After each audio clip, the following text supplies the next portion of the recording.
आज के भोलेनाथ के दर्शन कीजिए सभी मनसा महादेव भक्तों को। और ये राम परिवार है, ये राम लक्ष्मण सीता और वो हनुमान जी। आज की मनसा महादेव कथा प्रारंभ करने जा रहे हैं, कृपया ध्यानपूर्वक सुने और मेरे चैनल को सब्सक्राइब करें और बेल आइकॉन घंटी को भी बजाएं ताकि मेरी हर कथा आप तक पहुंचे। धन्यवाद।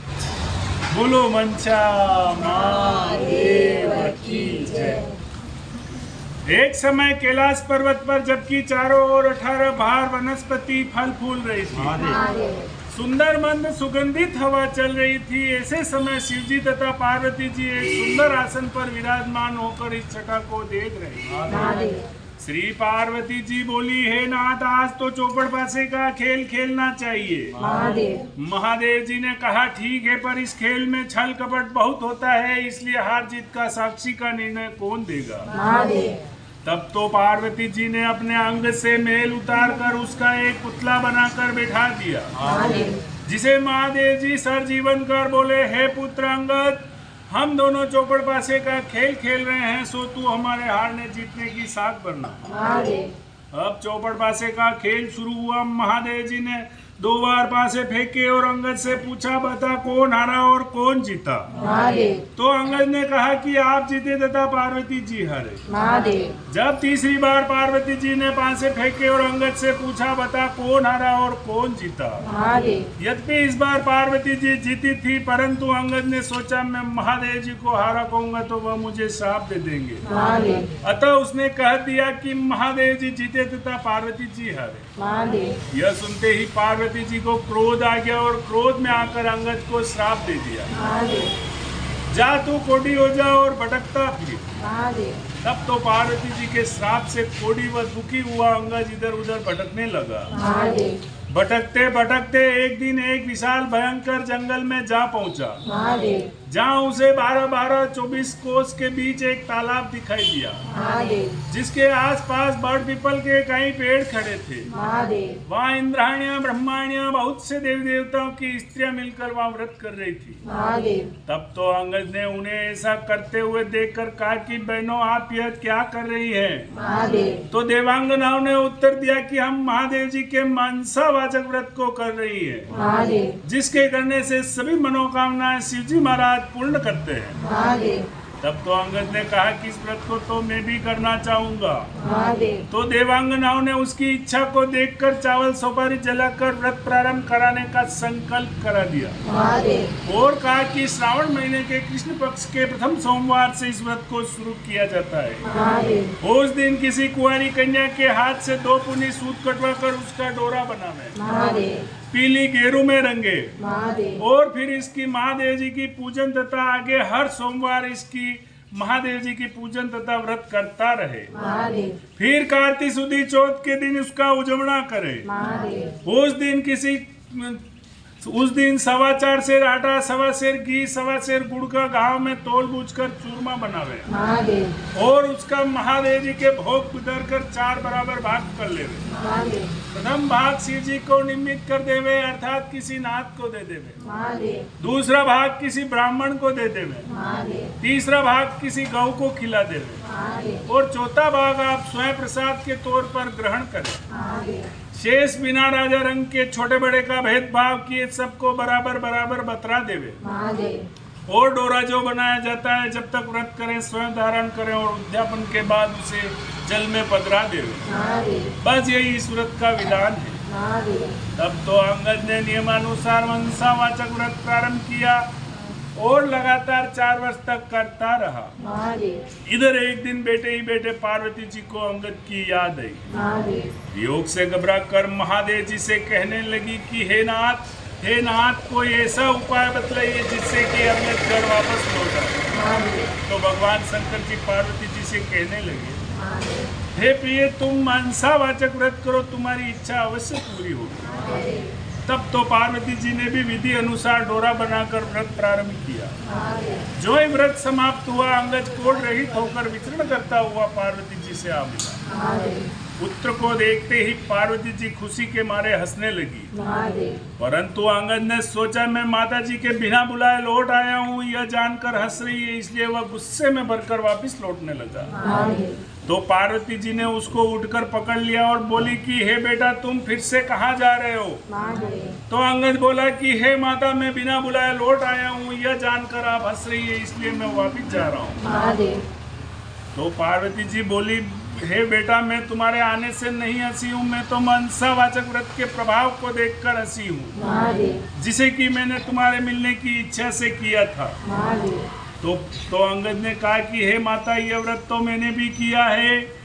तो पार्वती जी बोली यह व्रत तूने किया तभी तो तेरे श्राप का प्रभाव नष्ट हो गया, और यह व्रत मैंने किया जिससे मुझे खोया हुआ पुत्र फिर से आकर मिल गया। परंतु बेटा अब तेरी क्या इच्छा है सो मुझसे कहो। तो अंगद बोला कि हे माता मेरी इच्छा है कि मैं उज्जैन का राजा बनूं। तो पार्वती जी बोली अच्छा बेटा तू अभी उज्जैन चला जा, वहाँ का राज्य तुझे मिल जाएगा। तो माता का आशीर्वाद पाकर अंगद वहाँ से चला, इधर उज्जैन जा पहुँचा। इधर उज्जैन के राजा ने अपनी इकलौती कन्या का स्वयंवर रखा था और शर्त रखी थी कि हथिनी जिसके गले में वरमाला डाल देगी राजकन्या का ब्याह उससे कर दिया जाए।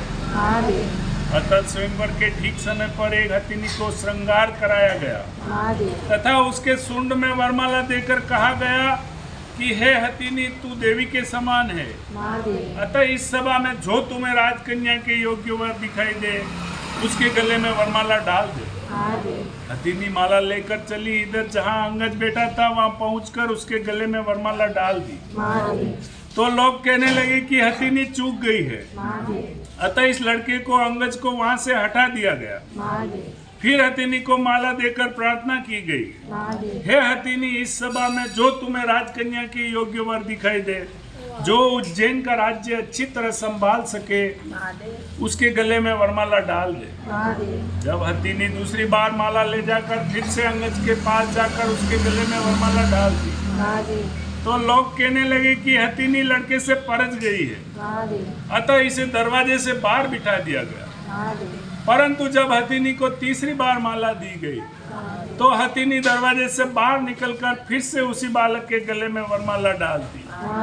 फिर क्या था, राजा ने कहा जैसा होनहार है होगा, नगर सेठ को बुलवाया और कहा कि इस बालक को तुम अपने घर ले जाओ और फला लग्न पर इसे श्रृंगार कर सज कर बारात सजा कर ले आओ। तो नगर सेठ बालक को अपने घर ले गया और लड़के का खूब श्रृंगार कर बारात सजा कर लग्न के समय ले आया। बड़ी धूमधाम के साथ विवाह संपन्न हुआ और राजा ने राजपाट कन्यादान में दे दिया। बोल मंचा महादेव की जय। विवाह पश्चात जब वर वधू महलों में गए तो राजकुमारी ने अंगद से पूछा, हे नाथ आपकी जाति क्या है, आपका नाम क्या है और आपके पिता व ग्राम का नाम क्या है? तो अंगद कहने लगा कि हे राजकुमारी मैं शिव पार्वती जी का लड़का हूँ, मेरा नाम अंगद है। तब तो राजकुमारी ने कहा कि महाराज आपकी इस बात को कोई कैसे सच्ची मान सकता है, आप सत्य सत्य बतलाइए वास्तव में क्या बात है। तब तो अंगद ने अपने पैदा होने की सारी कथा राजकुमारी को कह सुनाई और अपने श्राप व मनसावाचक व्रत के प्रभाव से छूटकर उज्जैन राज्य पाने का सारा वृत्तांत कह सुनाया। और यह सुनकर राजकुमारी को संतोष हुआ और दोनों सुखपूर्वक रहने लगे।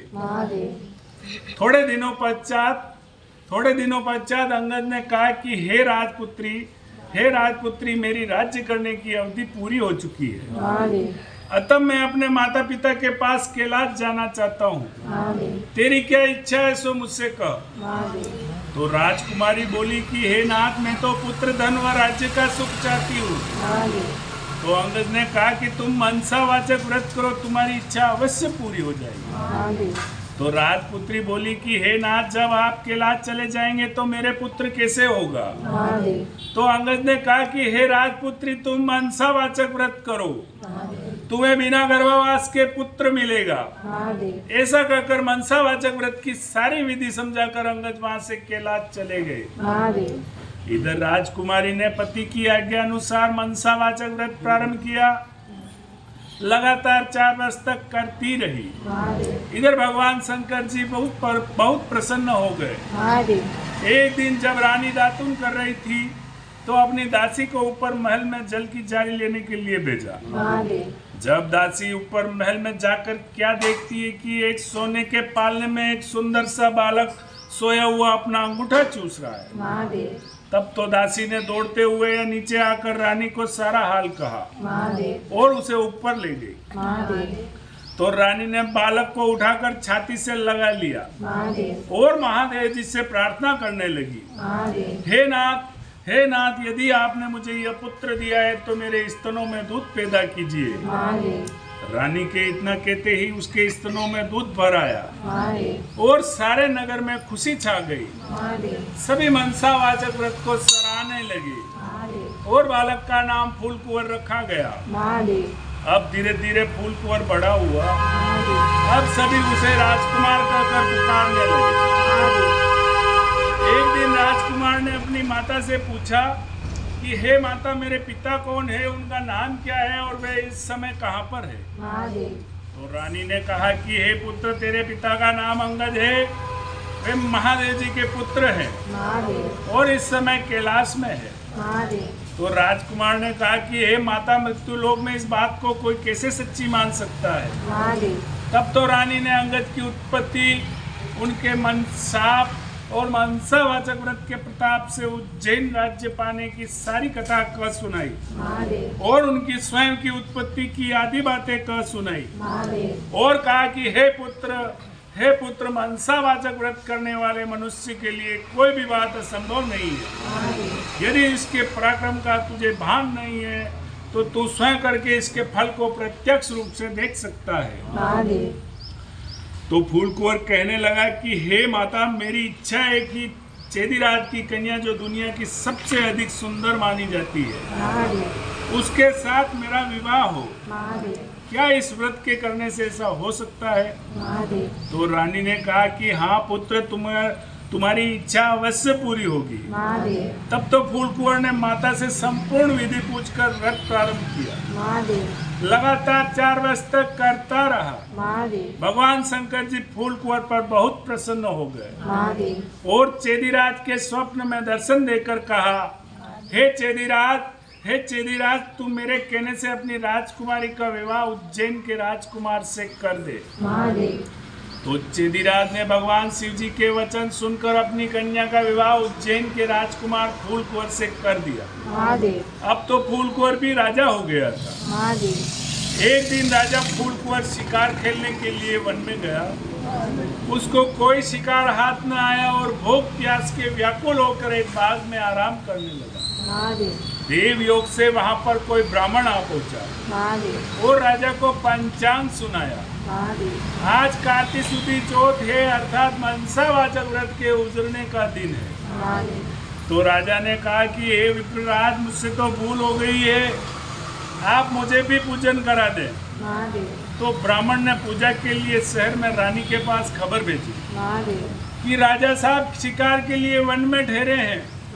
आज उनके कार्तिक शुक्ल चौथ के उजरने का दिन है, इसलिए 4.25 सेर आटा, 1.25 सेर घी और 1.25 सेर गुड़ का चूरमा बनाकर मंगवाया है। इस पर रानी ने सोचा कि फौज के कई आदमी साथ है, इतने से चूरमे से क्या होगा। उसने बहुत से आदमी फौज के साथ है, इसलिए उसने गाड़ी भरकर चूरमा भेज दिया।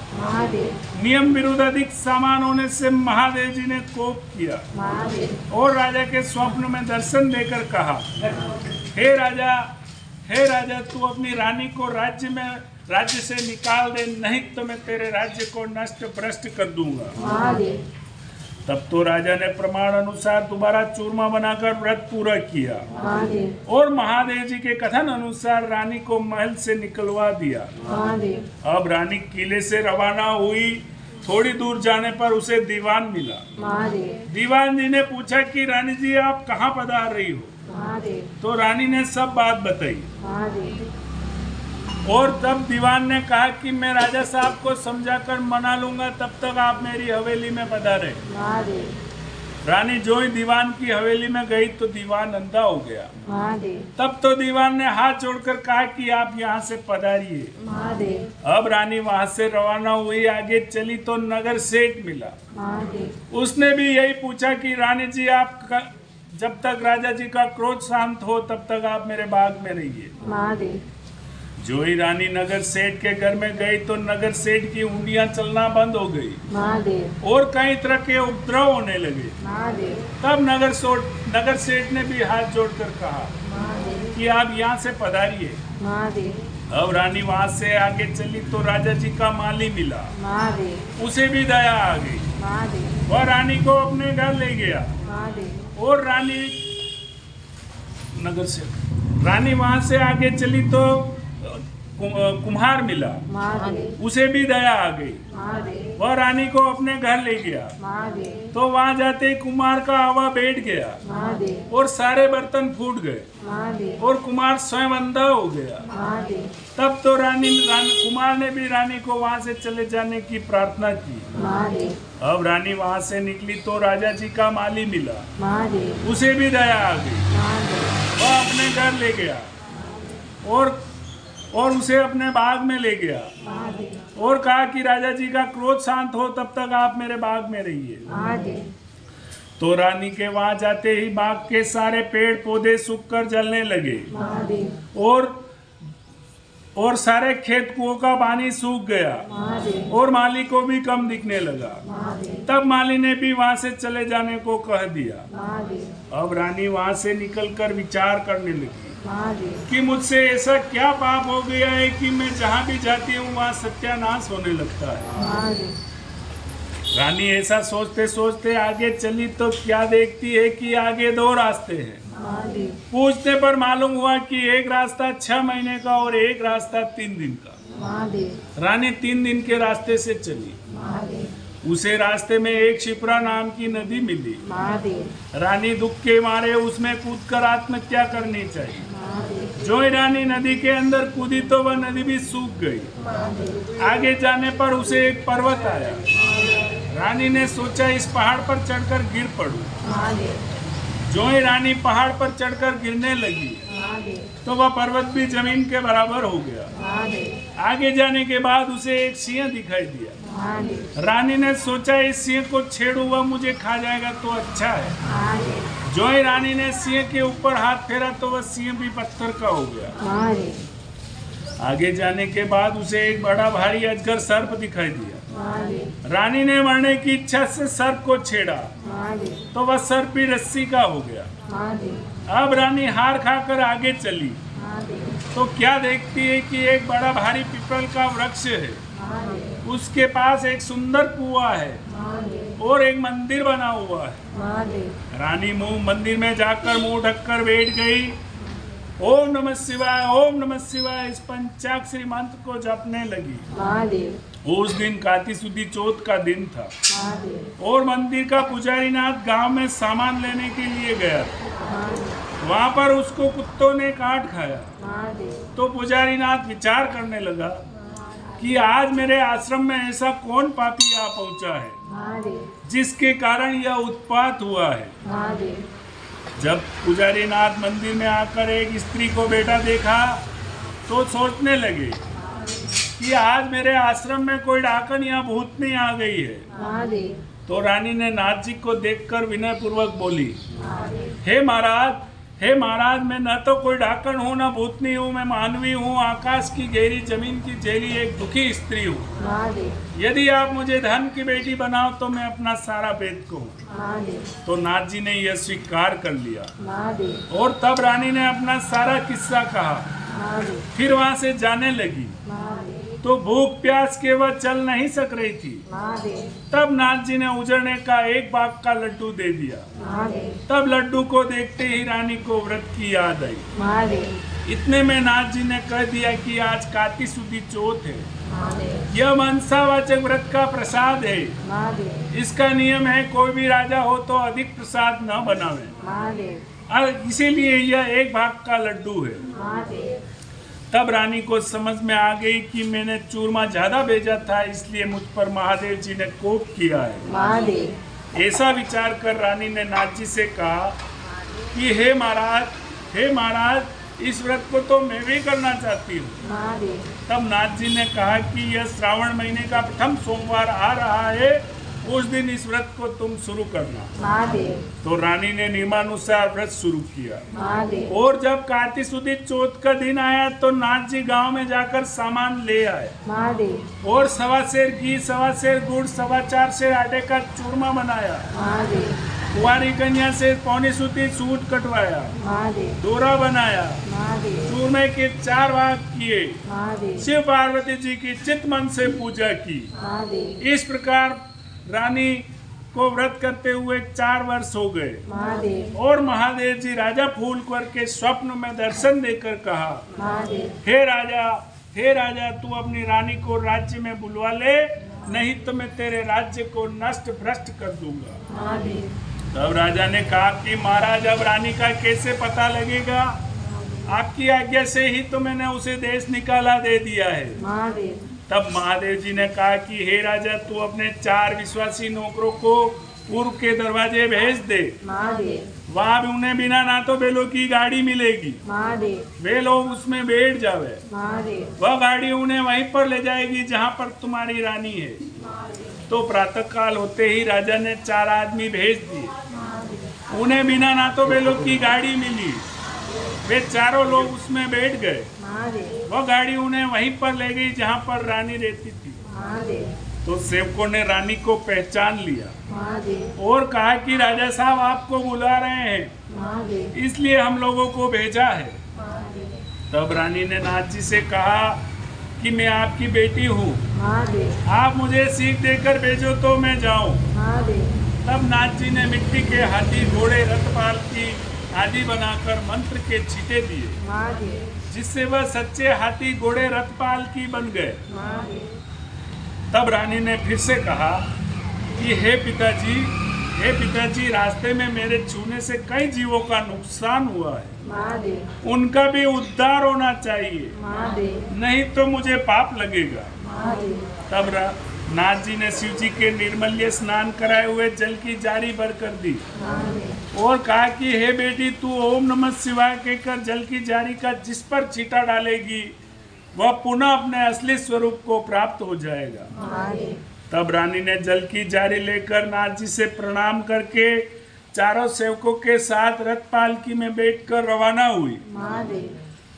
चलते चलते उसे रास्ते में वह सर्प आया महादेव। जो उसके छूने से रस्सी हो गया था। महादेव। रानी ने ओम नमः शिवाय कहकर मंत्र का उच्चारण कर जल की जारी का छींटा डाला महादेव। तो वह रस्सी हुआ सांप बनकर चलने लगा। महादेव। आगे जाने के बाद उसे सिंह जो पत्थर होकर पड़ा मिला। महादेव। रानी ने ओम नमः शिवाय कहकर जो ही जल की जारी का छींटा डाला तो वह जीवित होकर गरजता हुआ वन में चला गया। महादेव। आगे वही पहाड़ आया जो रानी के स्पर्श से जमीन में धंस गया था। महादेव। रानी ने ओम नमः शिवाय पढ़कर जो ही जल की जारी का छींटा डाला तो वह पहले जैसा पर्वत हो गया। महादेव। आगे जाते जाते उसे वह नदी आई महादेव। जो रानी के स्पर्श से सूख गई थी।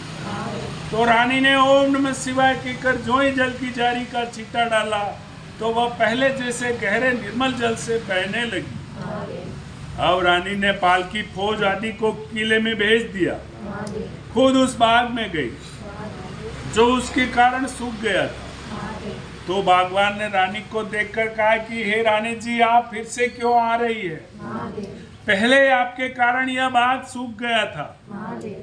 परंतु रानी के समझाने बुझाने के बाद माली ने फाटक खोला। महादेव। तब रानी ने ओम नमः शिवाय कहकर जो ही जल की जारी का छींटा डाला तो सूखा हुआ बाग अच्छा हरा भरा बगीचा हो गया।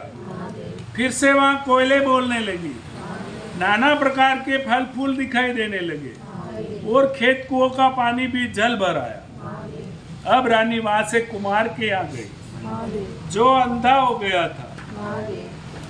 तो रानी ने ओम नमः शिवाय कहकर जो ही जल की जारी का छींटा डाला तो कुमार की आंखें खुल गई। उसके आवे के सारे बर्तन सोने चांदी के हो गए।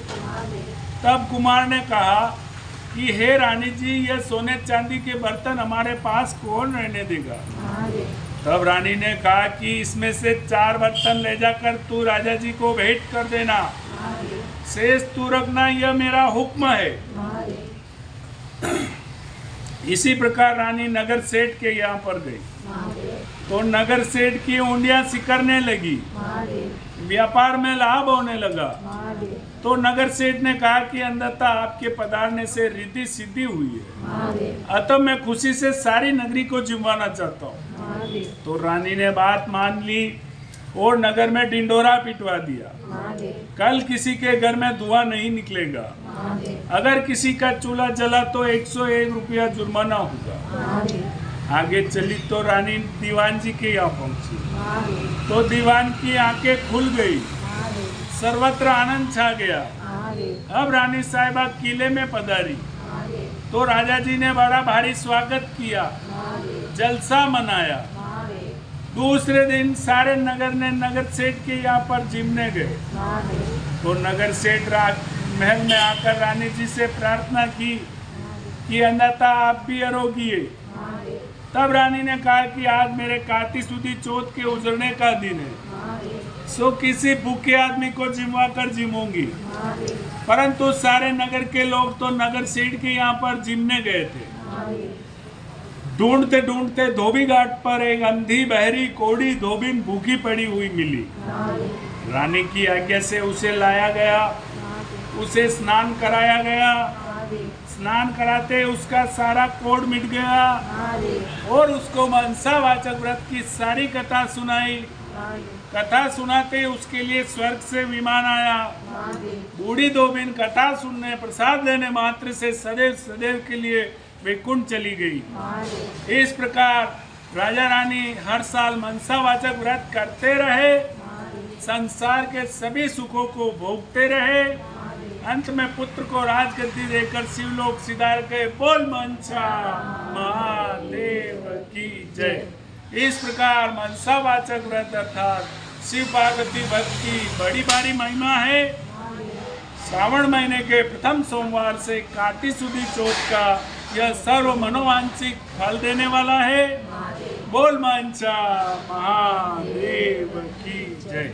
बोल शिव पार्वती मैया की जय। बोल राम परिवार की जय।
आज की आरती हो गई है।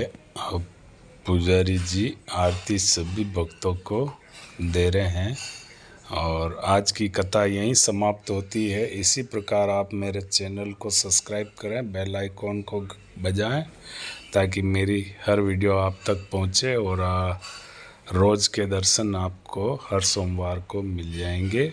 और महादेव सभी की इच्छा पूरी करे।